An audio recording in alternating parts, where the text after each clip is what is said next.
Welcome back mga bossing sa channel natin. Bago tao magpatuloy, nais ko sana humingi ng suporta na mag-subscribe na ating munting channel para makapag-umpisa na ako ng bagong buhay at hindi na ako iwanan ng aking ex na manloloko. Kung pwede lang ay ma-reincarnate at ma-rebirth din ako na may system para mailibre ko din ang ibang mga magagandang babae at magselos ang aking ex na manloloko na Lage gusto sumama sa mayaman at may kotse. Tara at umpisahan na natin Zhang Yi The Undefeated Chapter 700 at 71 tandang bawas 800, let's go. Dumating si Zhang Yi sa kubyerta, at gaya ng inaasahan, gaya ng sinabi ni Lao Tian, mayroong mahigit 100 maliliit na bangka na papalapit sa Jinfeng ng mabilis. May 3 o 4 na tao sa bawat bangka, armado ng mga baril at rocket launcher. Nakasandal si Zhang Yi sa harap ng rehas. Napansin ng ilang pirata doon si Zhang Yi at agad na nagsimulang sumigaw. Sa pamamagitan ng sistema ng pagsasalin, malinaw na narinig ni Zhang Yi ang kanilang sinisigaw, "Ihinto ang bangka, huwag lumaban, ililigtas ko ang iyong buhay." Ngunit ang neon accent ay nagpaparamdam pa rin sa mga tao na medyo hindi komportable sa pisikal. Walang duda na ito ang mga pirata na nakikipagsabuatan sa neon sea pipe. Kung tutuusin sa kanilang husay, tiyak na hindi ito ang unang pagkakataon na ginawa nila ito. Hanggat may barkong sibilyan na dumaan sa Neon Sea area, mapapalibutan agad ito ng mga ito. Isang malupit na ngiti ang lumitaw sa mga labi ni Zhang Yi. Inikot niya ang kanyang kamay at naglabas ng isang rocket launcher mula sa ibang espasyo. Ngunit pagkatapos mag-isip ng isang segundo, sumuko siya sa paggamit ng bagay na ito upang lumubog ang maliliit na neon boat. Nagpalit si Zhang Yi sa kanyang Hengdao Shengdi. "Hoy, ikaw, narinig mo ba yon? Takot ka na ba na nabasa mo ang iyong pantalon? Ihinto ang bangka ng mabilis at isuko ang pagtutol." Ang isang maliit na neon na may suot na velvet straw hat at isang peklat sa kanyang mukha ay malakas na sumigaw, itinaas ang lay sa kanyang kamay ng mataas at itinutok ito kay Zhang Yi. Bahagyang tumalon si Zhang Yi. Napakagaan ng kanyang katawan at ang mga daliri ng paa niya ay biglang dumampi sa rehas. Pagkatapos ay tumalon siya mula sa kasko ng barko, na mahigit 10 metro ang taas, patungo sa speedboat ng Neon Man sa dagat. Ang kapangyarihan ng Black Void ay nakakabit sa talim. Tanging ang pinakamatigas na metal sa mundo ang makatiis sa gayong kakilakilabot na kapangyarihan. Sa oras na ito, ang pagkakahawak ni Zhang Yi sa kapangyarihan ng kalawakan ay mas mahusay kaysa dati. Bago pa makapag-react ang mga maliliit na neon sa speedboat, ang espada ay nahulog sa hangin at naging isang waning muon sword light. Basag crack. Ang speedboat ay direktang nahati sa 2 bahagi sa gitna, at ang hiwa ay kasing kinis ng salamin. Puff! Ang sirang katawan ng barko ay direktang lumubog sa dagat ng yelo, at ang maliliit na neon sa barko ay sumisigaw sa katakutan. Kung mahulog ka sa tubig dagat na may ganitong temperatura, tiyak na mamamatay ka. At bago mamatay, mararanasan mo ang pakiramdam na ang iyong katawan ay nagyelo sa mga ice cube. Matapos putulin ni Zhang Yi ang isang speedboat, mabilis na nawala ang kanyang katawan sa himpapawid at muling lumitaw sa kalangitan sa itaas ng isa pang speedboat sa susunod na sandali. Ang isa pang simpleng hampas ng kutsilyo ay hinati ang speedboat sa 2 piraso. Naulit ang lumang pakulo at sa isang maikling sandali, 3 speedboat ang nahak at nalubog. Ang maliliit na neon sa bangka ay nahulog sa tubig, umiiyak sa gulat, nakikiusap sa kanilang mga kasamahan na pumunta at iligtas sila. Ngunit bago dumating ang ibang mga pirata para iligtas sila, unti-unting naninigas ang kanilang mga katawan sa dagat, naging kulay ube ang kanilang balat, at nakakatakot sila na parang mga zombie. Ang pamamaraang ito ng kamatayan ay partikular na kahanga-hanga, at gayon din ang layunin ni Zhang Yi. Masyadong mura para sa kanila na direktang pasabugin ang mga ito. Ang grupo ng mga hayop na ito ay pumatay ng hindi mabilang na mga inosenteng tao sa lugar na ito ng dagat. Banyaga, dayuhan siya. Sa wakas ay napagtanto ng mga pirata na may mali, at sa pagkakataong ito ay nagkaproblema sila. Ngunit dahil likas na malupit, hindi nila ito pinansin at determinado silang patayin si Zhang Yi. Iba't ibang armas ang pinaputok sa direksyon ni Zhang Yi, kabilang ang mga bala ng yai at rocket launcher. Gayunpaman, hindi nila makuha ang lahat ng galaw ni Zhang Yi. Kumikislap siya sa hangin na parang multo. Ang grupong ito ng mga hangal na lalaki ay nagpalubog pa ng mga barko ng kanilang mga kasama. Kahit na ang ilang mga bala ay nangyari upang makuha ang posisyon ni Zhang Yi, lahat sila ay hinihigop sa iba't ibang espasyo. Si Zhang Yi ay parang tutubi na tumatapik ng tubig, sunod-sunod silang pinapatay. Ang paglubog lamang ng barko ay hindi direktang nagtatapos sa buhay ng Neon Pirate. Ito ay para mahulog sila sa dagat ng yelo at maranasan ang kawalan ng pag-asa ng lamig hanggang mamatay bago sila mamatay. Ang mga mandaragat ay nagmamadaling umakyat sa oras na ito, at ang nakakagulat, si Zhu Yongke ay dumating din sa deck upang panoorin ang sitwasyon. Pagkatapos, nakita nila ang maluwag at walang pakialam na paraan ng pagpatay ni Zhang Yi. Mahigit 100 barko ang pinalubog ni Zhang Yi ng napakadali. Naririnig pa nila ang desperadong panaghoy ng munting neon nang lumubog ito sa dagat ng yelo. Iligtas mo ako, iligtas mo ako. Ngunit ang huni na ito ay hindi nagtagal at tuluyang nilamon ng asul na dagat ng yelo. Ang mga mandaragat sa deck ay ngumiti sa isa't isa at ang ilan ay hinawakan ang kanilang mga ulo nang walang magawa. Niwala silang oras na magpaputok at sa huli, lahat ay napatay ni Zhang Yi. Ito ang pakinabang ng pagkakaroon ng malalaking paa sa koponan. Tiningnan ni Zhu Yongke ang figura ni Zhang Yi. Nililipad ng malamig na simoy ng dagat ang buhok sa ilalim ng kanyang velvet na sombrero, dahilan para magmukhang kakaiba ang kanyang mga mata. Actually, hindi naman masamang humanap ng lalaking kayang protektahan ang sarili mo. Kahit medyo kulang siya sa etikwete, magaling pa rin siyang kandidato. Bumalik si Zhang Yi sa deck at mahinahong sinabi sa lahat, magpatuloy. Ang pagharap sa mga pirata ay hindi nakakagulat at baka may susunod na humarang sa kanya. Gayunpaman, kasama si Zhang Yi dito, ito ay isang garantiya ng ganap na kaligtasan. Hindi isinasa puso ni Zhang Yi ang bagay na ito. Ngunit pagkabalik ni Zhu Yongke sa silid, iniulat niya ang insidente kay Zhu Zeng gamit ang kanyang portable communicator. Naiintindihan ko. Dahil nakilala natin ang mga pirata sa dagat, mahirap gamitin ang bagay na ito bilang dahilan. Kapag nandito si Zhang Yi, hindi mo kailangang mag-alala tungkol sa kaligtasan. Tumingin si Zhu Zeng kay Zhu Yongke na may seryosong mukha. Kaya lang, paano mo natapos ang task na inatasan ko sa'yo? Nanlamig ang mukha ni Zhu Yongke at may hinanakit na sinabi, pumunta siya kasama ang kanyang kasintahan. Kumain pa nga siya sa kanyang silid mula nang sumakay sa barko. Wala akong pagkakataong makontak siya.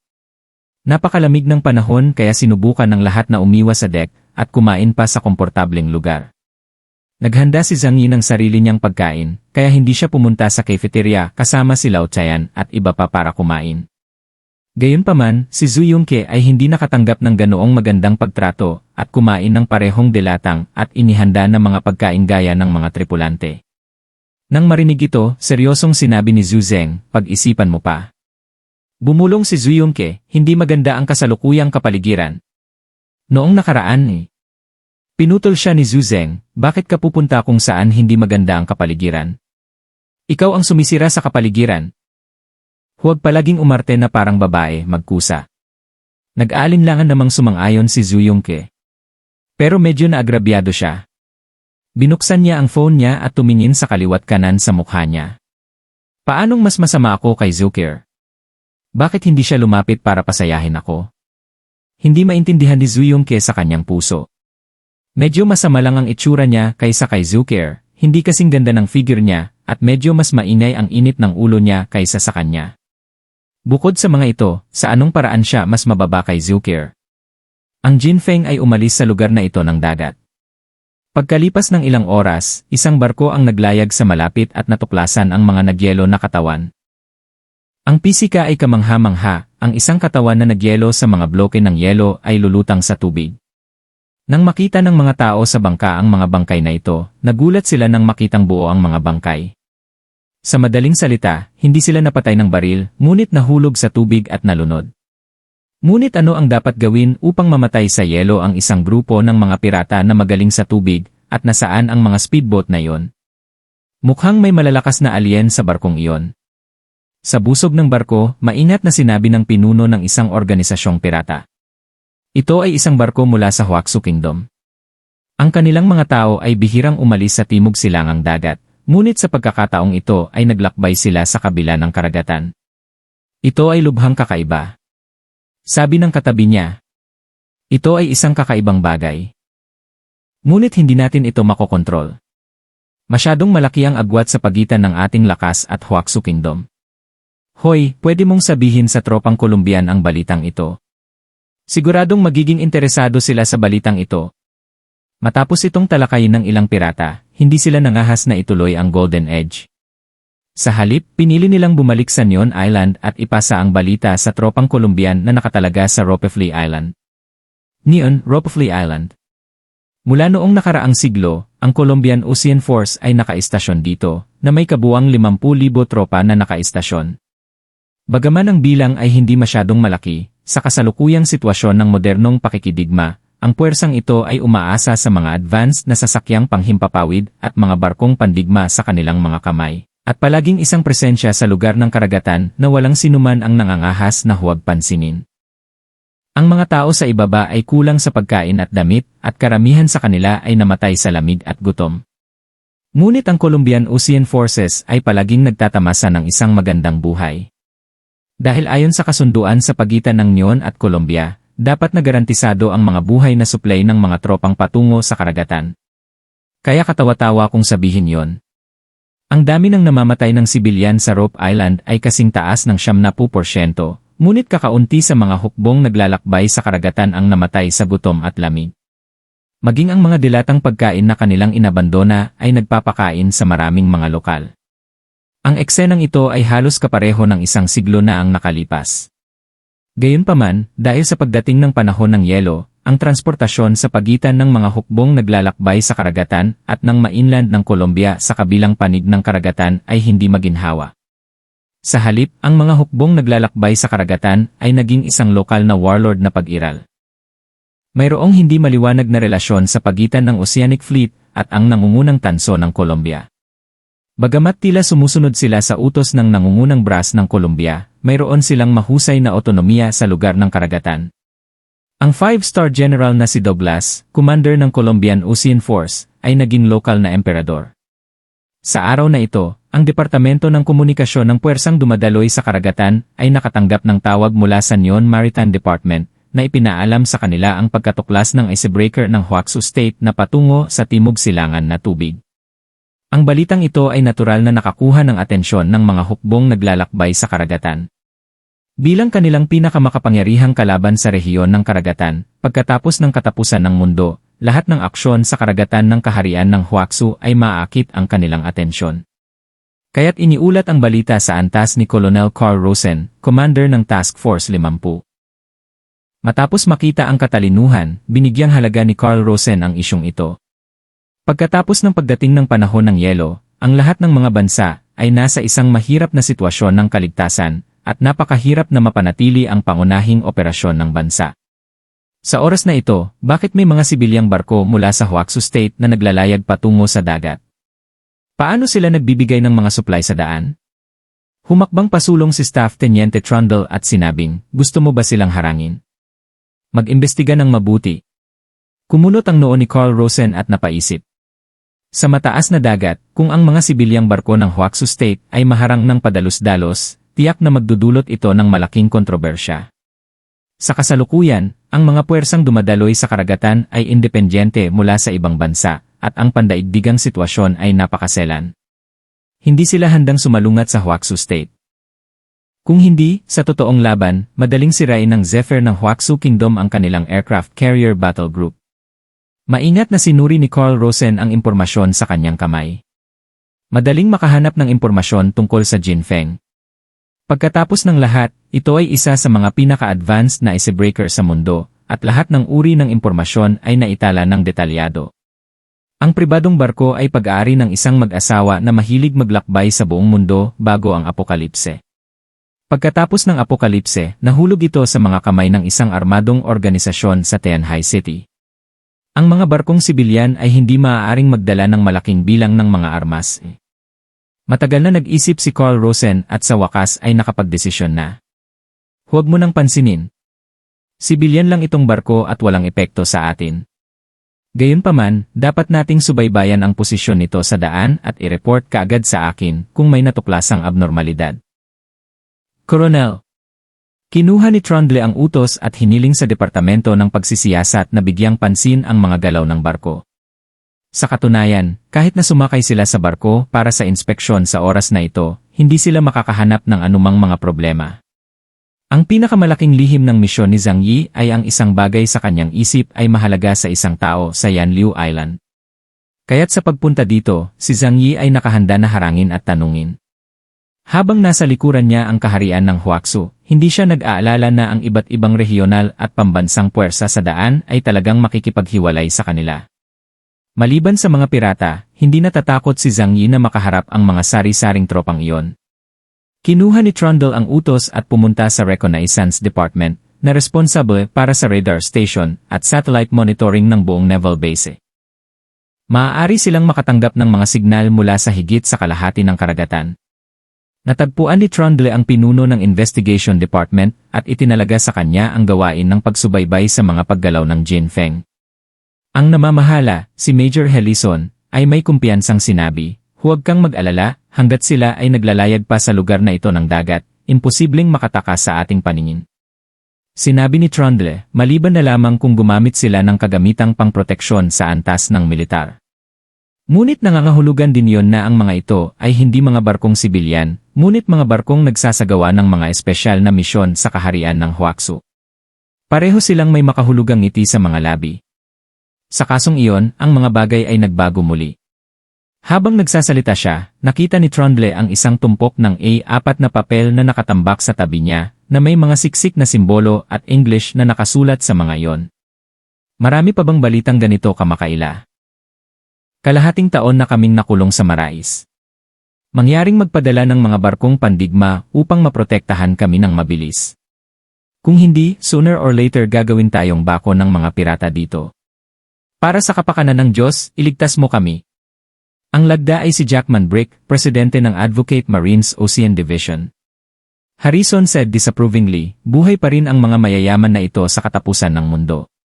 Pero gusto talaga nilang iligtas natin sila. Nakakatuwa talaga.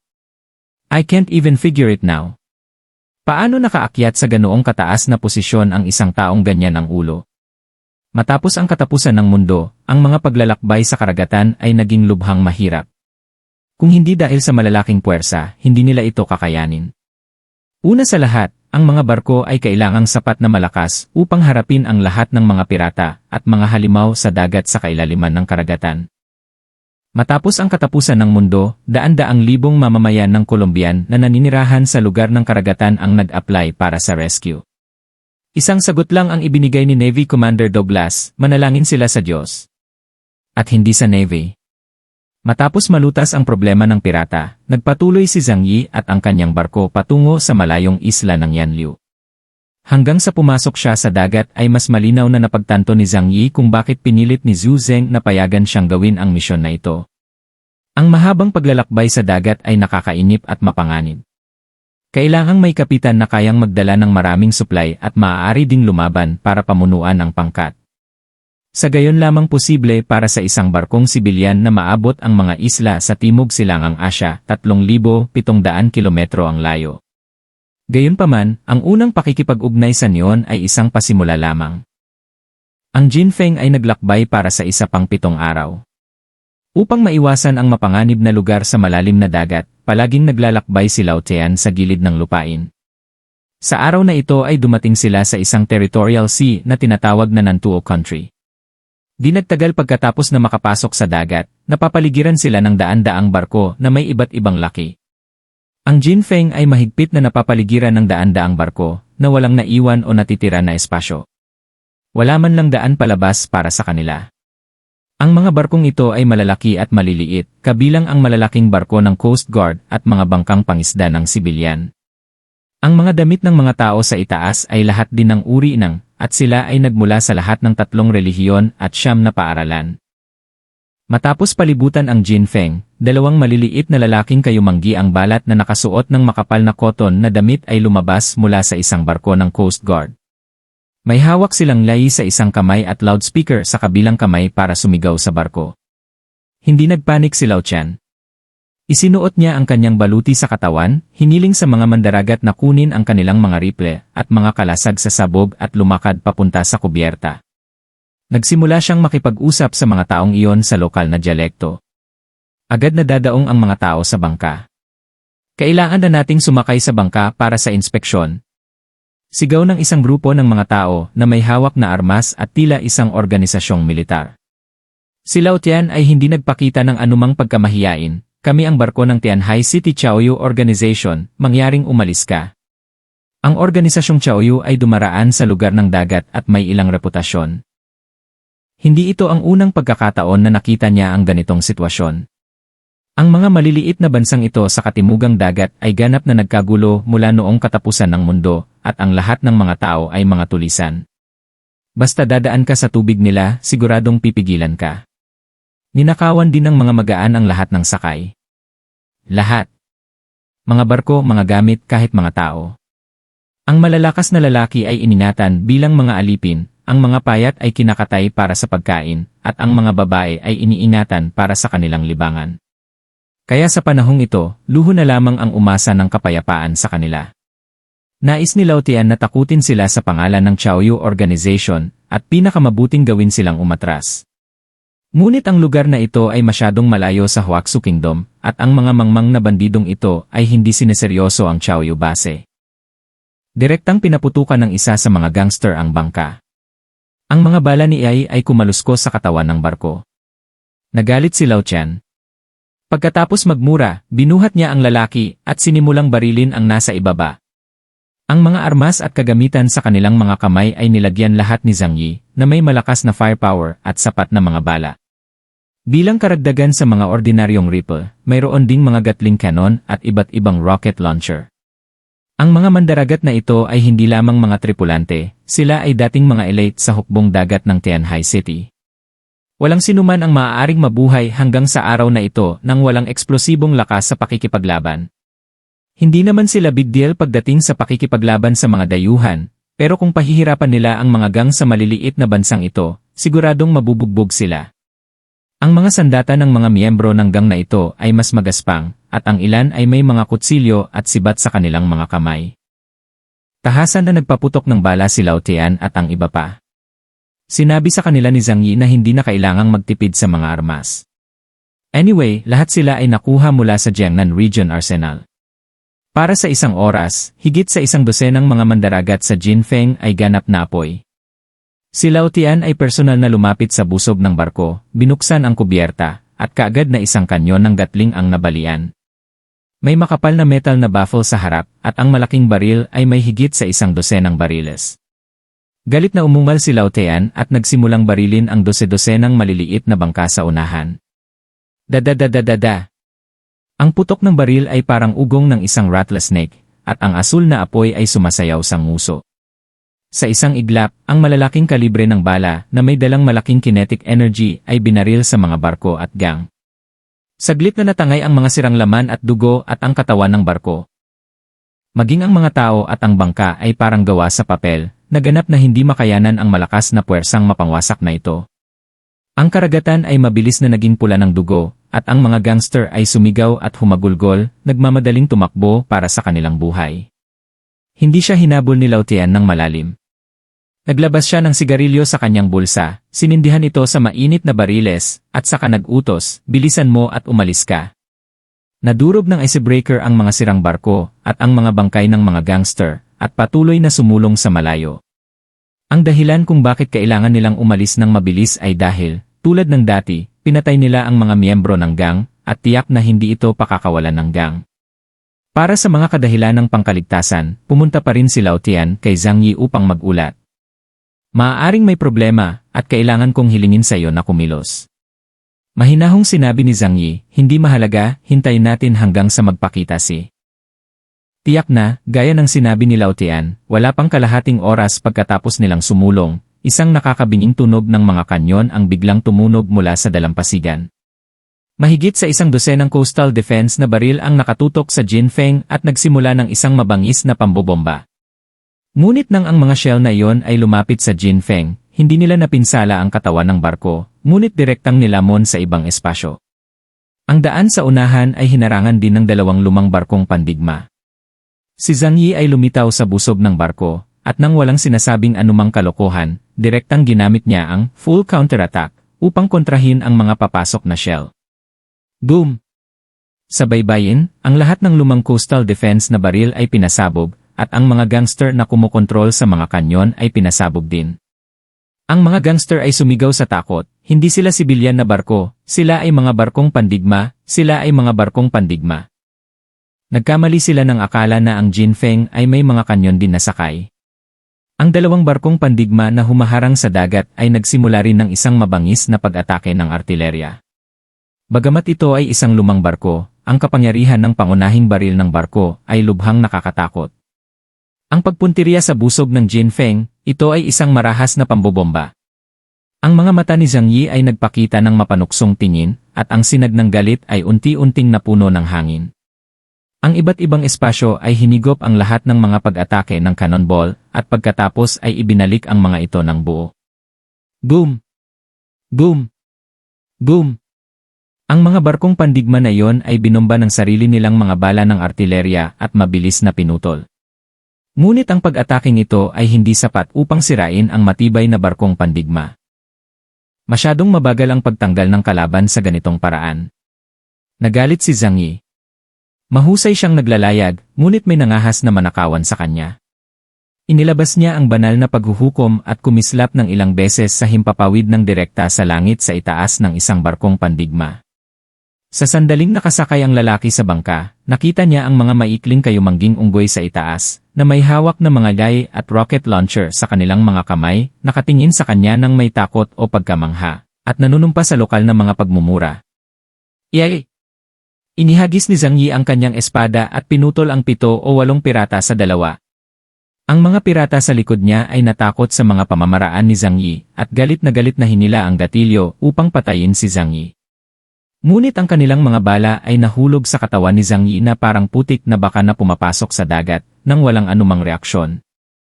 Naglaslas si Zhang Yi gamit ang kanyang backhand at ipinadala silang lahat sa kanluran. Dapat nating patayin ang lahat ng mga pirata na ito. Mabilis na gumawa ng desisyon si Zhang Yi sa kanyang isipan. Dahil pagbalik niya, kailangan niyang dumaan sa sea area na ito. Kung hahayaan mo sila ngayon, siguradong gaganti sila sa huli.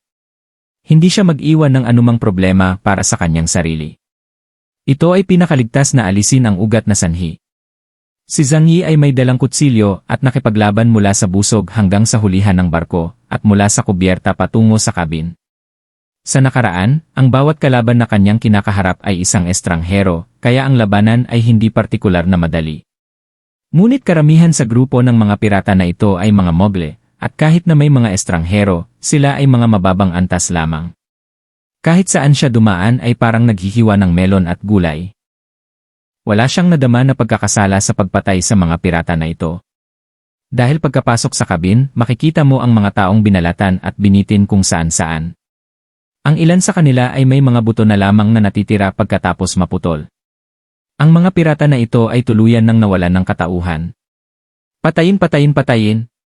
Hindi nagpakita ng awa si Zhang Yi sa mga pirata at papatayin niya ang bawat makita niya. Naglinis siya ng bahay-bahay. Matapos makumpleto ang kanyang misyon na puksain ang kasamaan, hindi niya iiwan ang sinuman sa mga pirata dito ngayon. Ang mga pirata ay natakot at sinubukang lumaban, ngunit hindi nila mahawakan ang isang buhok sa ulo ni Zhang Yi at lahat sila ay tinadtad. Boom! Pinutol ni Zhang Yi ang isang pinto gamit ang isang kutsilyo, pagkatapos ay sinipa ito at pumasok. Madilim ang silid, may labis na hindi kanais-nais na amoy sa hangin, at may dumi sa lahat ng dako sa sahig. Sa sulok, nakita niya ang 5 o 6 na babae na nakadena, lahat ay natatakpan ng putik, at ang kanilang mga mata ay matagal nang nawalan ng liwanag. Sumimangot si Zhang Yi, kaswal na pinutol ang mga tanikala sa kanilang mga katawan, at pagkatapos ay nagplanong tumalikod at umalis. Kung kaya nilang mabuhay sa susunod ay depende sa kanilang sariling kapalaran. Ngunit sa paglabas pa lamang niya ng silid ay may bagong ideya na pumasok sa kanyang isipan. Lumingon siya, inayos ang matalinong sistema ng boses sa lokal na wika, at sinabi sa mga babae. Alam mo ba kung saan ang pugad ng mga bastos na yon? Ang grupo ng mga kababaihan ay pinanood ang mga kadena na nakatali sa kanila na pinutol, ngunit sila ay nagsiksikan sa takot. Nakatingin kay Zhang Yi nang walang pakialam, ngunit hindi sumagot sa kanyang mga salita. Patuloy na nagtanong si Zhang Yi, nandito ako para tulungan kang patayin ang mga hamak na yon. Kung sasabihin mo sa akin kung nasaan sila, matutulungan kitang maghiganti. Nag-isip sandali si Zhang Yi, kumuha ng dalawang malalaking bag ng tinapay mula sa magkaibang espasyo, at inilagay ang mga ito sa lupa. Pwede rin kitang padalhan ng mga pagkain na ito. Matapos makita ang pagkain, ilang mga mata ng babae ang biglang nagpakita ng pagkasabit, at nagmamadali silang lumapit. Wala silang pakialam kung sino si Zhang Yi at nagsimulang kumagat at makipaglaban para sa tinapay na parang baliw. Napaatras si Zhang Yi ng 2 hakbang upang pigilan ang mga mansa mula sa mga ito na mapunta sa kanyang damit. Tutal, natatakpan sila ng dumi. Nagtataka ang isang babae at tumingin kay Zhang Yi habang kumakain ng tinapay. Tumawa siya ng nakakaloko. Walang pugad, walang pugad. Lahat ay naging multo at hindi sila mabubuting tao. Dahil sa pangungusap na ito, lubos na naunawaan ni Zhang Yi ang sitwasyon ng maliit na bansang ito. Isang maliit na bansa na may kakaunting tao at kakapusan ng mga supply. Pagkatapos ng katapusan ng mundo, lahat ay nabaliw. Maaaring kainin o kumain ng mga tao. Walang buhay na tao sa isla na hindi miyembro ng Pirate Gang. So, alam mo ba kung saan ang pinakamalaking grupo? Matyagang tanong ni Zhang Yi. Namilog ang mga mata ng babae at makikitang abnormal na ang kanyang mental state. Matapos mag-isip ng mahabang panahon, nakangiting sinabi niya. General Baocha, si General Baocha ang may pinakamaraming sundalo. Ang buong isla ay nasa ilalim ng kanyang kontrol. Salamat, alam ko na. Umalis si Zhang Yi sa barko, pagkatapos ay sumakay sa isa pang barko at ginawa ang parehong paglilinis. Ang boses ni Zhu Yunke ay nanggaling sa tagapagbalita, Zhang, umalis na tayo sa sandaling linisin natin ang grupong ito ng mga pirata. Hindi na kailangang patayin, kung hindi, madali para sa iba na gamitin ito bilang dahilan para salakayin tayo. Ang boses ni Lao Tian ay nasa ibang channel, Zhang, ano ang susunod nating gagawin? Nagtanong din si Zhu Qier tungkol sa panlabas na sitwasyon ni Zhang Yi. Binuksan ni Zhang Yi ang pampublikong channel at hinila silang lahat papasok. Lahat ng pirata sa isla ay dapat malinisan. Kung hindi, magiging problema natin sila pagbalik natin. Biglang nabalisa si Zhu Yunke. Zhang Yi, kung gagawin mo ito, maaari itong magdulot ng mga internasyonal na pagtatalo. Malamig na sinabi ni Zhang Yi, nang salakayin nila ang ating barko, hinatulan na sila ng kamatayan. Gayon din, Miss Zhu Yunke, hayaan mong ipaalala ko sa iyo na ito na ang katapusan ng mundo. Mahinahong sinabi ni Zhu Yunke, Zhang Yi, ngayon alam ko na ikaw ay labis na nasasabik, ngunit mangyaring huwag kang matuwa pa. Nagsasagawa kami ng isang lihim na misyon sa pagkakataong ito, at hindi ito angkop para sa pagiging masyadong mataas. Ngayong napatay na natin ang mga pirata na humarang sa kalsada, hindi ba tayo makakaalis sa lalong madaling panahon? Desidido si Zhang Yi na pumatay. Masyado kang simple. Kung sinasadya natin, lalabas na abnormal. Gustong pagtakpan. Hindi ba makatwiran para sa isang icebreaker sa karagatan na magkaroon ng mga eksperto na sakay? Kung maharang ng mga pirata, ang counterattack ay isa ring normal na paraan. Kung mas kalmado sila, mas maraming tao ang maghihinala ng isang bagay na hindi ka panipaniwala. Hindi pinansin ni Zhang Yi ang mungkahi ni Zhu Yunke at binigyan ng utos si Lao Tian. Manatili ka sa barko, hawakan mo ang iyong mga sandata at maghanda upang lumaban. Kung makakita ka ng isang tao na may sandata, magpaputok lamang at patayin sila nang hindi hinuhusgahan ang kanilang pagkakakilanlan. Wala nang mabubuting tao na natitira sa islang ito. Pagkatapos magsalita, hinawakan ni Zhang Yi ang Holy Seal sa kanyang kamay at nakarating sa isla ng Nantuo Kingdom sa ilang mga iglap. Sa di kalayuan ay may nakikita siyang palihim na nag-espiya. Malinaw na ang mga taong iyon ay natakot sa kanyang mga pamamaraan at hindi nangahas na kumilos. Sa halip, narito sila para subaybayan si Zhang Yi. Natatakot ako na hindi magtatagal ay darating na ang mga tauhan ni General Baocha. Inilabas ni Zhang Yi ang isang ordinaryong lawin ng buhangin, nagpaputok ng ilang pagsabog, at pinatay ang lahat ng mata at tainga mula sa libu-libong metro ang layo. Hindi kailangang gamitin ni Zhang Yi ang pinagmulang bomba, at hindi rin niya kailangang hatulan kung ang mga tao sa isla ay mga pirata o sibilyan. Mula sa sandaling inatake ang Jin Feng at mula nang makita niya ang mga nakakulong na babae sa barko, nagpasya siyang lipulin ang islang ito. Umalinggaw ang putok ng baril sa buong isla. Dose-dosenang miyembro ng gang na armado ng mga baril ang sumugod mula sa snowfield, sumisigaw ng mga sumpa, at pagkatapos ay pinaputukan si Zhang Yi. Mabuti naman, iligtas mo ang mga bala ko. Binuksan ni Zhang Yi ang kanyang kanang kamay, at lahat ng mga bala na nagpaputok sa kanya ay dinala sa ibang espasyo. Sa susunod na sandali, tulad ng malakas na ulan, bumalik ang lahat sa parehong paraan. Poof! Poof! Poof! Poof! Poof! Ang mga bala ay tumagos sa kanilang mga katawan na natatakpan lamang ng mga damit na may cotton padded na ginawang mga salaan. May ibang naglabas ng rocket launcher, iniisip na hindi sapat ang lakas ng ripple. Ang resulta ay kung paano tumawid ang rocket at kung paano ito lumipad pabalik. 7 o 8 tao ang natangay sa lugar at nagkalat ang mga piraso sa buong lupa. Lalong lumakas ang ingay.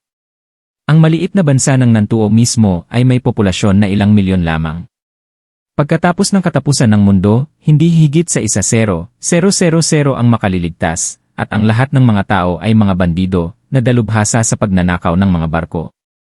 Sa mga karaniwang araw, wala silang masyadong pagkakataon na makipag-ugnayan sa mga high-level na dayuhan. Ilang estranghero sa mga gangster ang itinuring nilang maladyos na nilalang. Kaya sa pagkakataong ito, lubos silang natakot sa kakayahan ni Zhang Yi. Sa sobrang takot ng ilang miyembro ng gang ay naiihi nila ang kanilang pantalon at napaluhod, desperadong yumuko at humingi ng awa. Saglit na hindi nagdalawang isip si Zhang Yi, direktang itinutok niya ang kanilang mga ulo at sunod-sunod na binaril silang lahat na ikinamatay nilang lahat. Siya ay sumulong at pinatay ang lahat.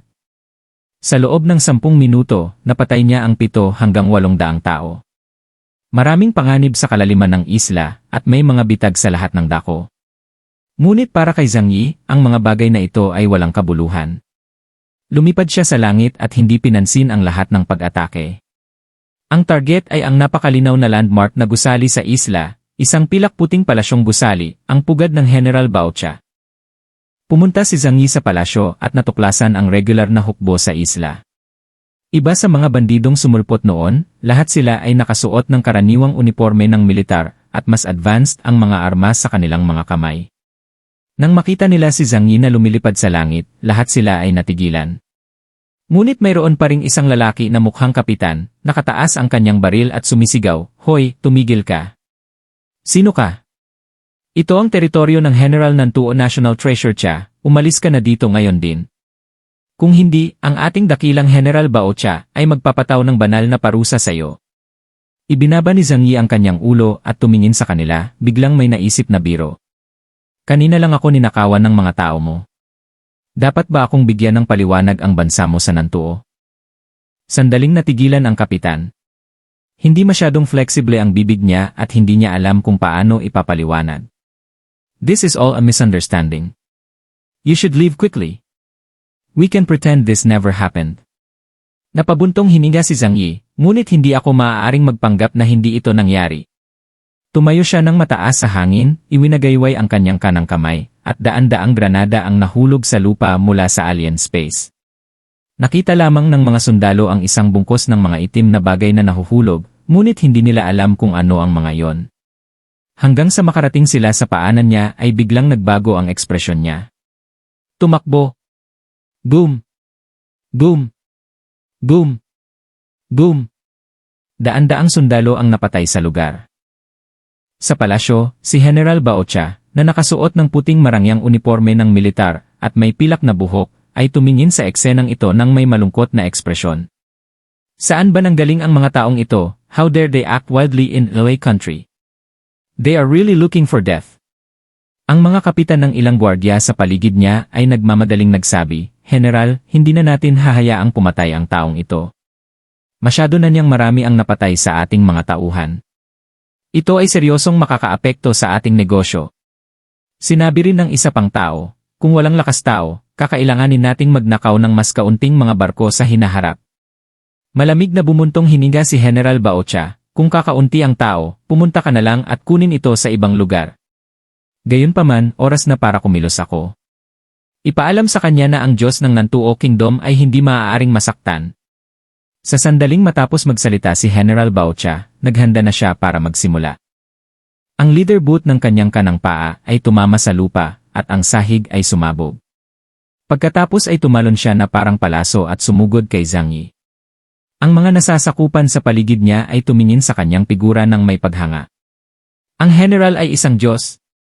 Ang hindi natatalo na Diyos. Boom! Lumapag si General Baocha at hinarang si Zhang Yi na papasok na sana sa parke. Siya ay nasa edad 40 o 50 na may nakamamatay na bangis sa kanyang mga mata. Siya ay may isang malakas na katawan at ang kanyang unipormeng panglaban ay halos hindi masakop ang kanyang mga kalamnan. Para sa mga tagalabas, kung pasukin niyo ang aking palasyo at papatayin ang aking mga tauhan, kailangan niyong pagbayaran ang inyong buhay. Nilampasan siya ni Zhang Yi. Sa isang simpleng alon ng banal na hukom, ang kanyang ulo ay lumipad ng mataas mula sa kanyang leeg at pagkatapos ay gumulong pababa sa nyebe. Sa buong palasyo, tulala ang lahat. Masyadong biglaan ang eksena sa harap nila. Noong una ay inakala nila na ang Diyos sa kanilang mga mata, si General Baocha, ang nangungunang master ng Nantuo Kingdom, ay brutal na papatayin si Zhang Yi, ang nanghihimasok. Pero anong nangyayari? Pumasok si Zhang Yi at bigla siyang nakakita ng nanginginig na sundalo. Nasaan ang iyong general? Malamig na tanong ni Zhang Yi. Blankong itinuro ng sundalo si General Baocha na nakahandusay sa lupa at wala ang ulo. Yan ang pinatay mo.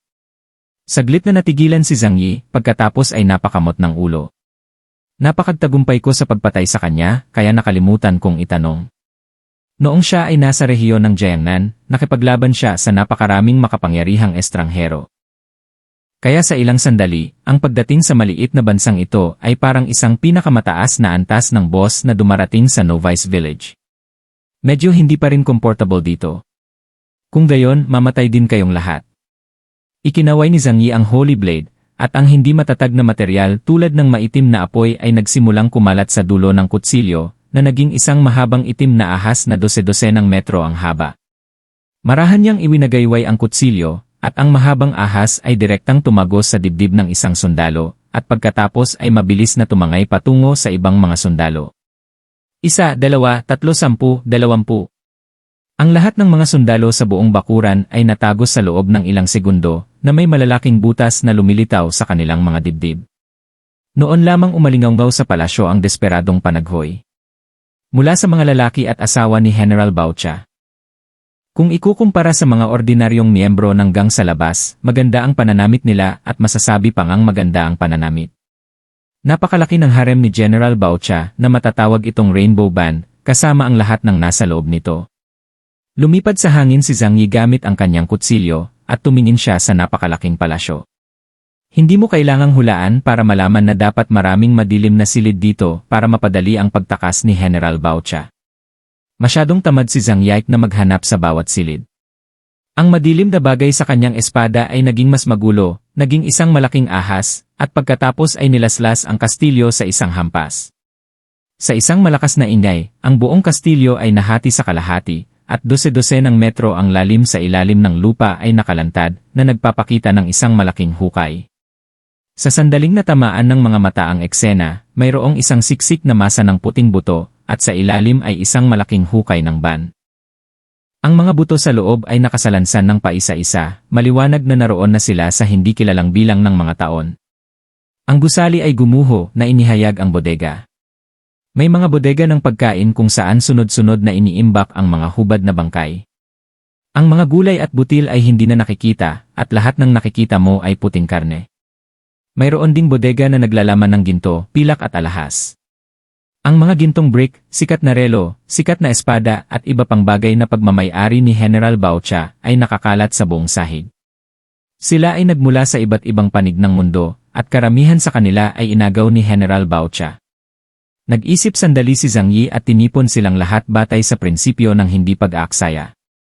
Ang buong palasyo ay tinangay ni Zhang Yi, walang iniwang halaga.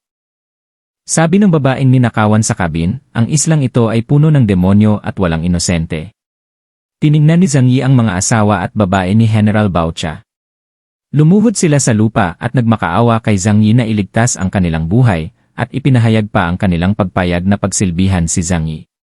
Tiningnan ni Zhang Yi ang kanilang napakagandang makeup at masiselang mukha at bumuntong hininga. Lahat sila mukhang tao, very much like celebrities. Pero ang mga kamay mo ay nabahiran din ng dugo ng maraming inosenteng tao, di ba? Nanlaki ang mata ng isang babae at sumigaw siya sa wikang Insik, "No, I'm not, I didn't. I've never killed anyone." Napagtanto niya na alisin ni Zhang Yi ang lahat. Ngumiti si Zhang Yi. Hindi siya hukom at wala siya rito para manghusga, kaya hindi niya kailangang mahirapan ang paghahanap ng anumang ebidensya.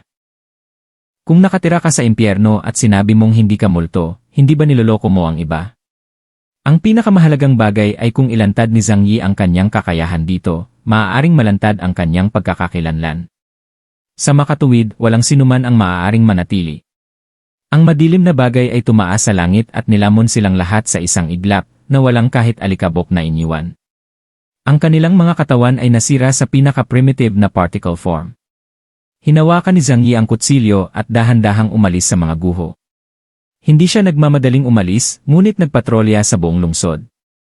Sinabi niya na sa pugad ng gang na ito, ang bansa ng kasalanan, maliban sa mga kinidnap, ay hindi niya intensyon na iwan ang sinumang buhay. Hanggang dito lang muna ulit mga bossing sa chapter 775, at mag-abang kang muna ulit sa chapter 776, sa mga hindi pa nakasubscribe ay mag-subscribe na, para pag kumita na ako ng pera. Maipapakita ko sa aking kaintahan na manloloko na nagkamaliksa ng iniwan niya, at sana ay ma-rebirth din tao ng may system na katulad kay Zhang Yi at unlimited na pera, paalam.